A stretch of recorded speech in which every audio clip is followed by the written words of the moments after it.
Hola, ¿qué tal amigos de Lima Girón? El día de hoy me encuentro con un invitado especial, especialista en divulgación científica, escepticista, psicólogo, tiene un amplio bagaje cultural. El día de hoy estoy acompañada de Víctor García Belaunde. ¿Qué tal? Bienvenido a Lima Girón. Muchas gracias por la invitación al programa. Gracias a ti. Quisiera empezar la entrevista abordando este tema que nos ha sorprendido un poco acá en la producción, acerca de la cuarta revolución industrial. ¿Qué nos podrías comentar acerca de eso? Sí, esa es una idea que queremos promover con Piero Galloso en el Instituto de Extrapolítica y Transhumanismo.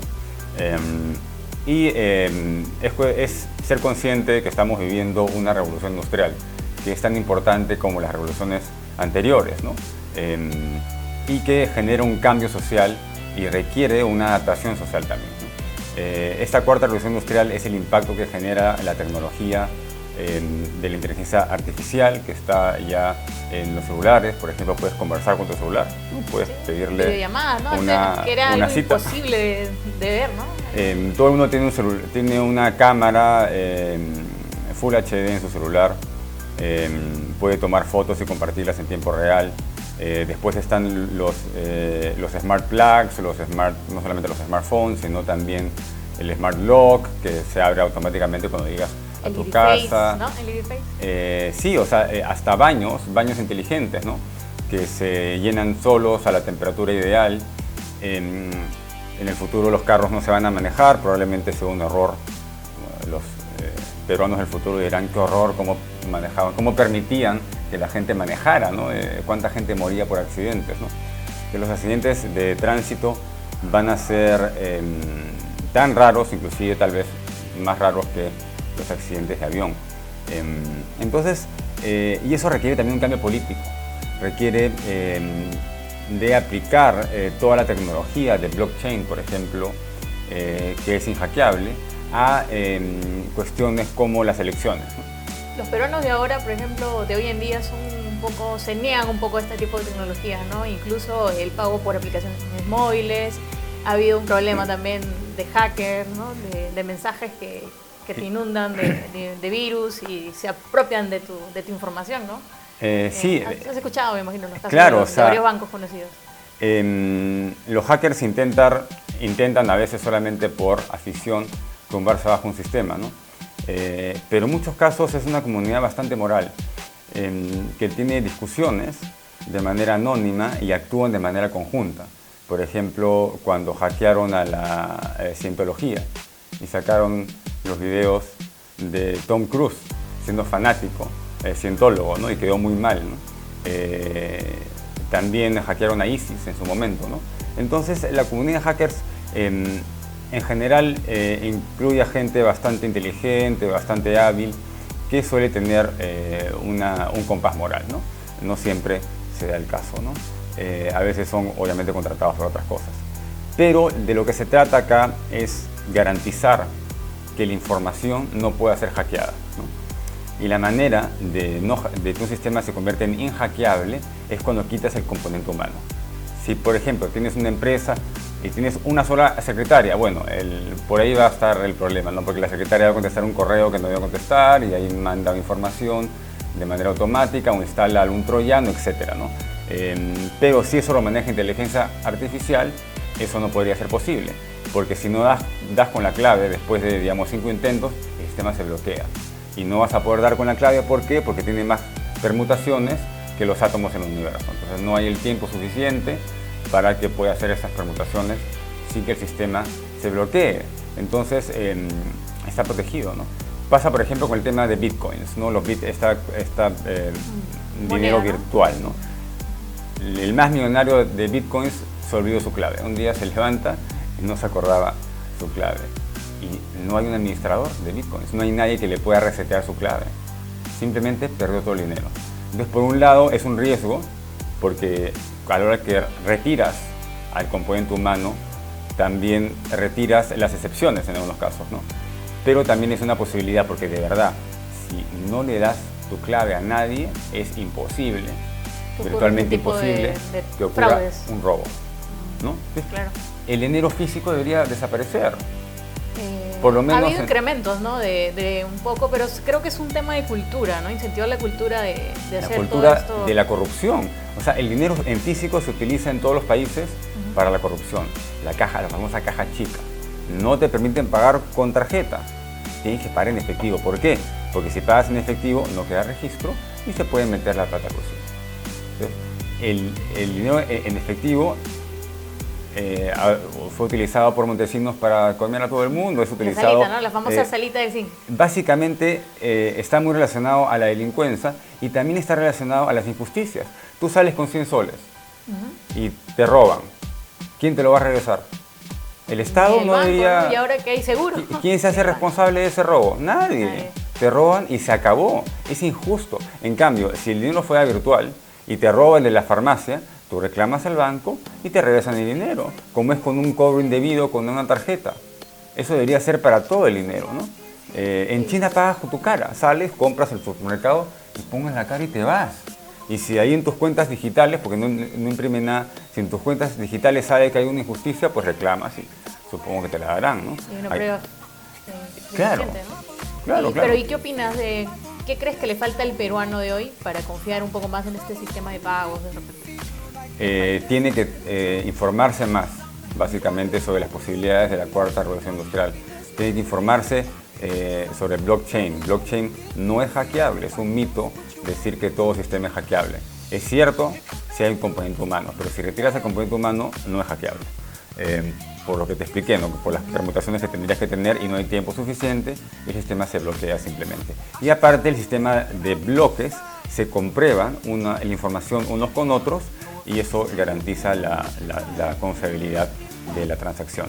Por ejemplo, ¿cómo reaccionarían los peruanos si uno les dijera que va a cerrar el Congreso permanentemente y que ahora van a poder votar con una app directamente las leyes? Entonces no hay Congreso, hay democracia directa. Muchos dirían, pues si Vizcarra salió del Congreso todos aplaudieron ese acto, digamos, de golpe de Estado prácticamente, porque no hay ninguna diferencia entre eso y un golpe de Estado. Todos aplaudieron, ¿por qué? Por el desprestigio que tenía el Congreso, no por el prestigio de Vizcarra, sino por el desprestigio de los congresistas. Y con justa razón, probablemente la mayoría de ellos sean personas indeseables, seguramente no todos. Hubo un montón de casos en congresos anteriores, ¿se acuerda? El Come Oro, el Come Pollo. Siempre aparecen. Y al final esos congresistas, la mayoría de ellos no representan los intereses de las personas que votaron por ellos.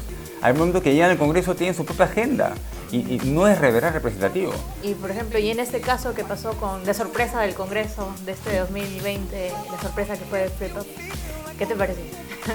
Bueno. ¿Por qué crees que hubo ese movimiento? El FREPAP es una secta, no sé si llamar la religión. Esperaron varios días a que resucitara Ezequiel Ataupusi y no sé si ya lo enterraron ya, pero creo que se sigue pudriendo y siguen esperando, con la esperanza de que va a resucitar. ¿A qué crees que se debió esta sorpresa electoral? Pues ha habido mucho descontento, ha habido mucho voto blanco iniciado. En cambio el FREPAP no tiene esa duda, o sea, los evangelistas, sobre todo digamos, a unas sectas cristianas, responden, digamos, de manera obediente, ¿no? Si su pastor les dice voten por tal, votan. Y obviamente si son del FREPAP van a todos votar por FREPAP, por más, o sea, ellos no se van a poner a encontrar objeciones. O sea, si eres de esa religión, votas por esa religión y se acabó. Por ahí leí que, por ejemplo, tienen ellos un número establecido de estos religiosos, ¿no? Pero al comparar el volumen de votos se ve que no todos han sido del mismo grupo religioso, sino que ha habido gente externa que también ha emitido su voto a favor de ellos. ¿Tú crees que ha sido bastante certero lo que muchos han difundido acerca que fue todo por un meme difundido en redes sociales? Mira, desconozco, no sé cuál habrá sido la naturaleza. Mi especialidad no es porque el ámbito. Una semana antes de las elecciones no pintaba, creo, FREPAP ahí y sorpresivamente llegó a ocupar muchas curules. Eso suele pasar en las elecciones, que un día antes cambian las cosas a veces de manera imperceptible, ¿no? Pero eso es una llamada de alerta. porque es un congreso que dura 1 año y medio y que no sé si puede ser muy útil, porque son congresistas nuevos, la mayoría de ellos, y tú cuando llegas, que no conoces, es ¿no? como cuando llegas a un trabajo nuevo, no sabes qué hacer, ¿no? ¿Quién tiene experiencia? Si no tienen experiencia previa, se van a demorar 1 año por lo menos en saber qué hacer, en avanzar, y ya prácticamente después se tienen que ir, ¿no?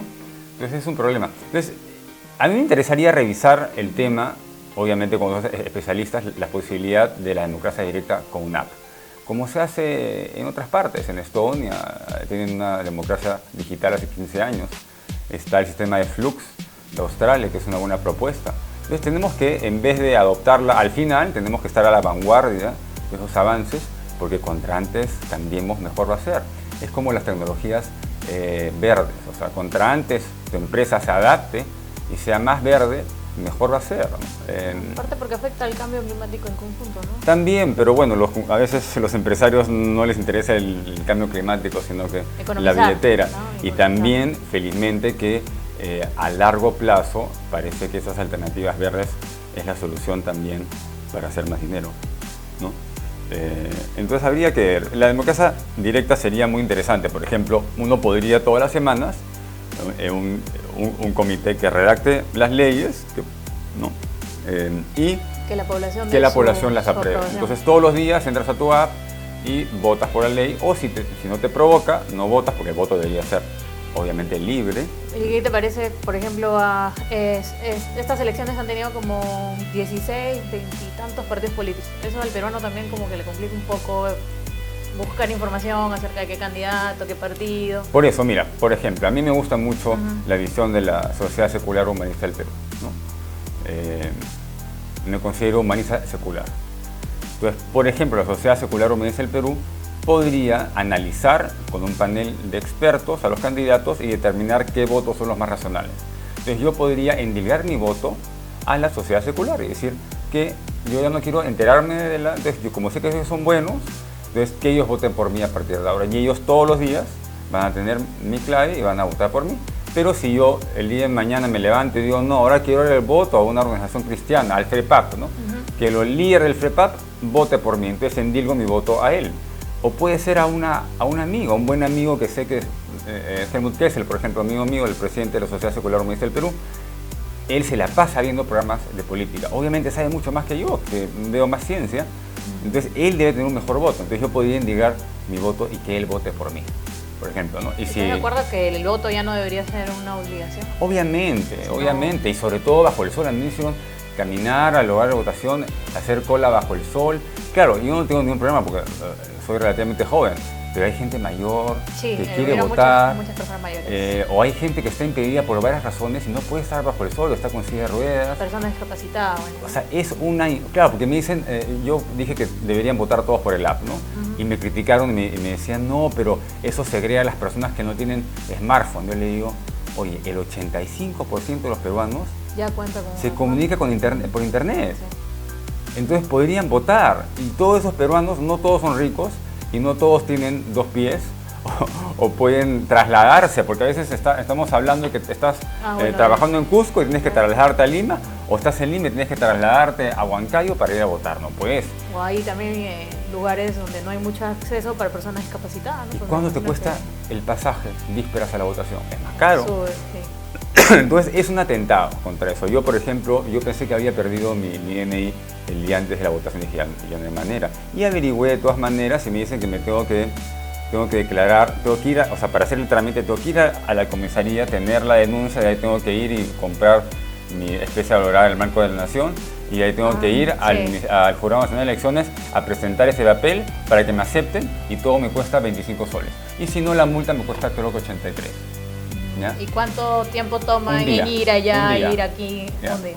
O sea, cuando simplemente podrías hacerlo un trámite por la aplicación o por internet, que te va a facilitar la vida, ¿no? O sea, ¿qué persona sacrifica un día por 50 soles? O sea, tendrías que ser muy pobre, de verdad, porque yo creo que alguien que limpia autos gana más plata en un día que 50 soles, probablemente, si cobra 10 soles por auto. Pero es un atentado a todo nivel, y obviamente el permitir que voten en una app y que voten inclusive, digamos, leyes del Congreso, no segrega a nadie, porque las personas podrían, si quieren, caminar al centro de votación y votar de la manera clásica. O sea, obviamente va a ser una transición, no va a ser de la noche a la mañana. Igual que el voto digital. El voto se digital... implementaban en algunos distritos. Sí, es una transición. Y he ahorrado tiempo porque he tenido la suerte este año de ser miembro de mesa y he padecido porque contar voto a voto. Pobre. Y yo estaba sufriendo. Pobre, y no te pagaron nada, obviamente. No me pagaron nada. Bueno, al menos el trabajo me dio asueto el día siguiente, pero o sea, fue un tema bastante tedioso, ¿no? Tener que contar, estás ahí con tu regla, midiendo el voto para tal, porque era un voto preferencial. Y sin embargo, tuve otros amigos que emitieron su voto vía manera electrónica y fue mucho más fácil, ¿no? Porque terminaron básicamente en media hora, porque ya, imagino yo, que el sistema iba contando ya rápidamente los votos que fueron emitidos y los preferenciales, y ya cuando cerraron la mesa, salió la información, ¿no? Ya estamos en el 2020, imagínense, ¿no? 2020. O sea, yo me acuerdo cuando veía películas de ciencia ficción del 2020, ¿no? Estamos en el futuro ya, y no estamos aplicando todos estos cambios. O sea, es una vergüenza que tengamos que hacer cola para votar. 2020. O sea, es una vergüenza. Es una, de verdad, o sea, todos estos trámites que hay burocráticos. Por ejemplo, el comprobar la identidad por una firma y una foto. Ambas. Y yo nunca entendí para qué era el sticker de atrás del... Nunca entendí para qué. Es un sticker atrás. Si alguien sabe que me lo informe, por favor, no entendí, o sea.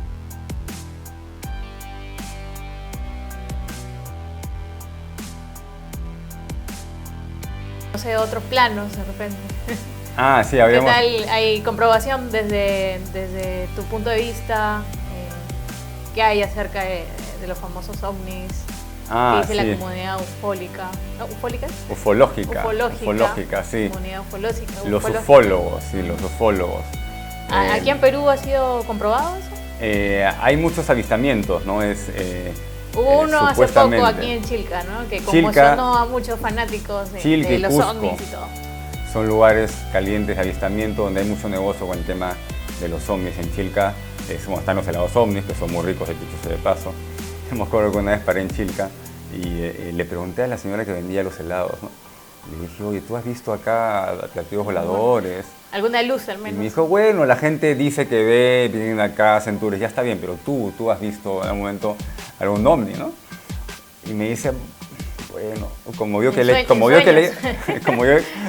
ya le había comprado helado, me dijo, bueno, en realidad no directamente, ¿no? Pero la gente dice, lo que pasa es que la verdad no, prefiero pues no contradecirlos porque me da muy bien en el negocio. Vendiendo sus ovnis. Vienen acá siempre, después de ir a ver los avistamientos, vienen acá a comprarme helado. Entonces, ¿qué les voy a decir? Me dice, bueno, tiene toda la razón.